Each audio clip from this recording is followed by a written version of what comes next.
منصور دوانقی نے رات کا وقت تھا، امام جعفر صادق کے گھر کو آگ لگوا دی۔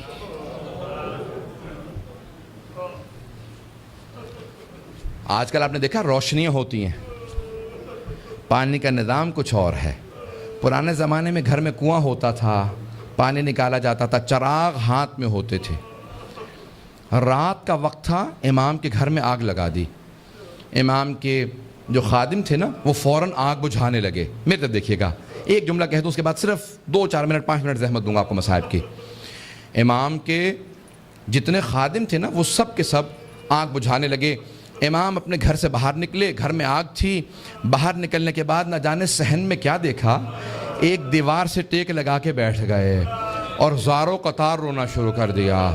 امام روتے جاتے تھے، خادم آگ بجھا رہے تھے۔ ایک خادم رکا، فوراً دوڑتا ہوا امام کی بارگاہ میں آیا، کہا مولا کیا بات ہے، نہ آپ آگ بجھانے میں مدد کر رہے ہیں، نہ گھر سے باہر جا رہے ہیں، ایک طرف بیٹھ کے روتے چلے جا رہے ہیں، مولا کیا بات ہے، مجھے سمجھائیے کیوں اتنا رو رہے ہیں؟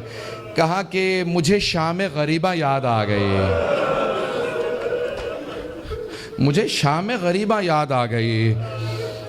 کہا مولا اس وقت شام غریبہ کیوں یاد آئی ہے؟ مولا نے اپنے خادم کو مخاطب کر کے کہا، تو دیکھ رہا ہے میری بیٹیاں سر پہ برقعے سنبھالے، کبھی صحن میں اس طرف سے ادھر جاتی ہیں، کبھی ادھر سے ادھر جاتی ہیں، کتنی پریشان ہیں۔ جب میں نے اپنی بیٹیوں کو صحن میں دوڑتے دیکھا مجھے میری پھپھیاں یاد آ گئیں۔ کہا مولا کیوں؟ کہا نہ میرے جد حسین سر پہ موجود تھے، نہ میرے چچا عباس موجود تھے، نہ علی اکبر سنبھالنے کے لیے تھے، نہ قاسم، اور سید سجاد میرے دادا بیمار پڑے تھے۔ جب خیموں میں آگ لگی ہر بی بی تڑپنے لگی، کبھی اس خیمے سے اس خیمے میں، کبھی اس خیمے سے اس خیمے میں۔ کہا جب ایک مرتبہ سارے خیمے جل گئے، امام سجاد کے خیمے میں آئے، مولانا پیش کر چکے، میں شام غریبہ نہیں پڑھوں گا۔ کہا مجھے شام غریبہ یاد آ گئی۔ عزیزان گرامی، میں صرف 2 روایات پیش کرنا چاہ رہا تھا۔ پہلے مولا نے کہا مجھے شام غریبہ یاد آ گئی۔ دوسرے، جب ایک مرتبہ عاشور کا دن تھا، امام کے گھر کے اندر عجیب و غریب عالم ہے، امام بیٹھ کے رو رہے ہیں، اتنے میں کچھ شیعہ آئے۔ کہا مولا کیا بات ہے اتنے محزون ہیں؟ کہا حکومت اعلان نہیں کرتی آج عاشورہ ہے، میرے جد حسین کی مجلس کا دن ہے۔ وہ جو شیعہ آئے تھے ان میں سے ایک نے کہا کہ مولا آپ کو مجلس کریں گے؟ امام نے کہا ہاں۔ کہا تمہارے بابا مرثیہ کہہ دیا کرتے تھے، اشعار کہتے تھے، تم بھی شعر کہتے ہو؟ کہا ہاں مولا۔ کہا میرے جد حسین کی شان میں کوئی شعر کہا ہے؟ کہا جی مولا۔ کہا ذرا کچھ مصائب کے اشعار سنا دو، آپ بھی دوڑے پڑتے ہیں نا۔ امام نے کہا ہاں ذرا کوئی مصائب کا بند سنا دے۔ کھڑا ہوا پڑھنا چاہتا تھا، امام نے کہا رک جا ابھی نہ پڑھنا۔ ایک مرتبہ ایک امام نے خادم سے کہا ذرا یہاں پردہ کھینچ دے۔ پردہ کھینچا گیا۔ امام نے خادمہ کو آواز دی ذرا میری ماں سے کہنا مجلس میں آ جائے۔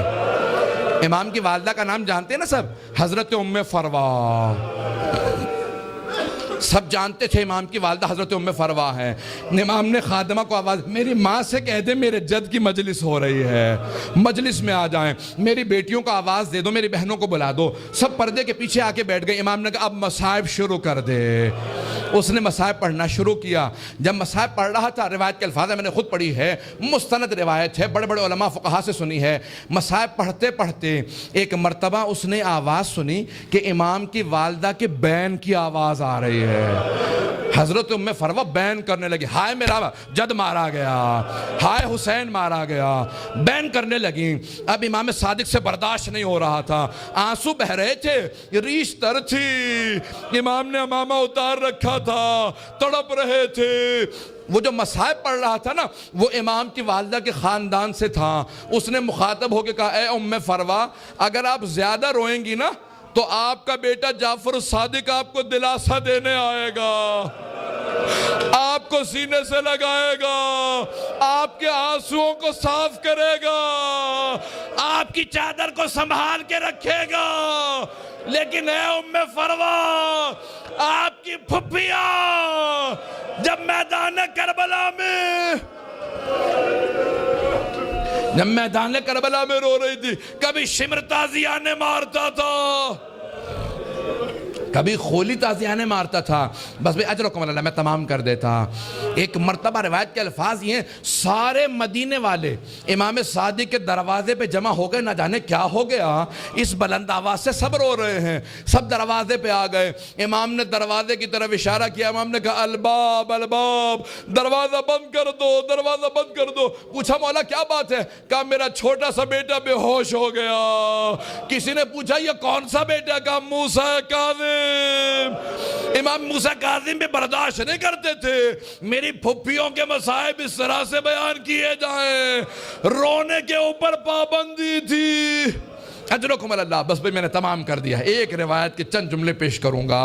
آج کس کو پرسہ دیں گے؟ آپ نے امام صادق کی مجلس رکھی ہے نا، دو اماموں کو پرسہ دیں گے، ایک 12ویں امام علیہ السلام کو پرسہ دیں گے اور ایک اس امام کو پرسہ دیں گے جس کا جنازہ پل بغداد پہ پڑا رہا۔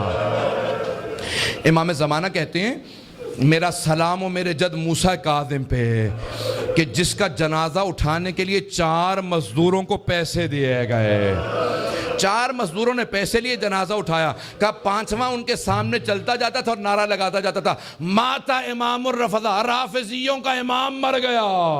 کہا جب پل بغداد میں دھوپ میں لاشا پڑا تھا امام رضا پہنچے، کہا ہٹ جاؤ میرے غریب بابا کے لاشے پہ، میں مدینے سے آیا ہوں۔ آج ذرا مل کے کہیں گے اے مولا آپ کو پرسہ دینے آئے، کس کا؟ صادق آل محمد آپ کے بابا کا۔ پیش کروں آخری جملے سن لیجئے بس بھئی۔ منصور دوانقی ملعون نے امام کو زہر بھیجوایا۔ کیسے دلوایا؟ جب ایک مرتبہ سادات حسنی کو گرفتار کرنے لگے، 60 سے زیادہ ایک مرتبہ سادات کو گرفتار کیا، امام کے کان میں آواز پڑی، محلہ بنی ہاشم اکٹھے تھا نا، سارے بنی ہاشم اکٹھے رہتے تھے، امام کے کانوں میں آواز گئی، کہا ارے ان سادات حسنی پہ اتنے پہلے ظلم ہو چکے ہیں، دوبارہ انہیں قید کیوں کیا جا رہا ہے؟ امام اپنے گھر سے باہر نکلے، سر پہ امامہ نہیں تھا، پاؤں میں نالین نہیں تھے، بڑی تیزی سے آگے بڑھتے ہوئے امام نے روکنا شروع کیا، کہا رک جاؤ۔ سب کے ہاتھوں میں زنجیریں تھی، پاؤں میں بیڑیاں، بنی عباس کی فوج تھی، سب کو دستگیر کر کے گرفتار کر کے لے جا رہی تھی۔ امام نے کہا رک جاؤ، امام حسن مجتبیٰ کی نسل پہ بڑے ظلم ہوئے ہیں۔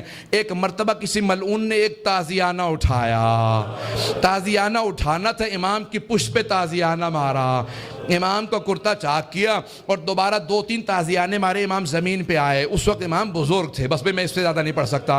امام نے پلٹ کے ایک مرتبہ ایک جملہ کہا کہ ہم نہیں چاہتے ہمارے جد کے حرم میں خون بہایا جائے، اس لیے ہم اپنے شیعوں کو جنگ کی اجازت نہیں دیتے، تم اس بات کا ناجائز فائدہ اٹھاتے ہو۔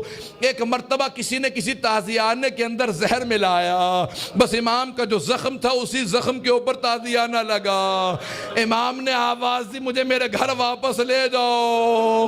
ایک مرتبہ سارے بیٹوں نے اٹھایا، امام کو گھر لے گئے۔ اب میرے طرف دیکھیے گا، میں آخری جملہ پیش کر رہا ہوں، میں نے مصائب تمام کر دیا۔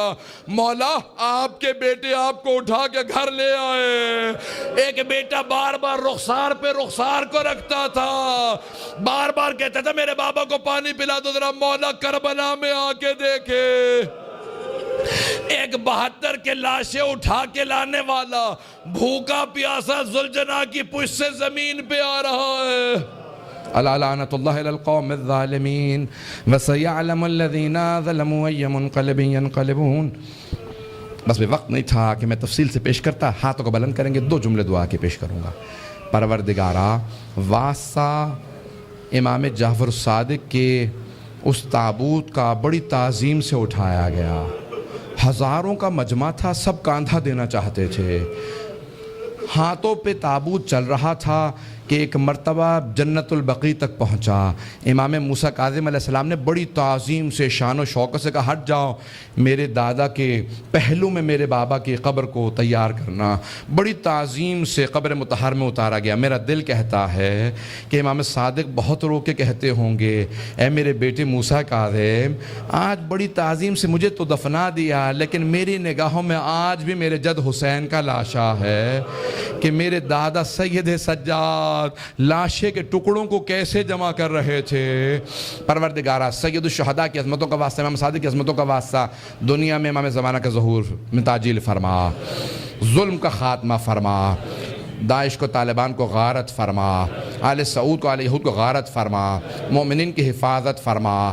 ربنا تقبل منا انک انت السمیع العلیم بحق محمد وآلہ الطیبین الطاہرین المعصومین۔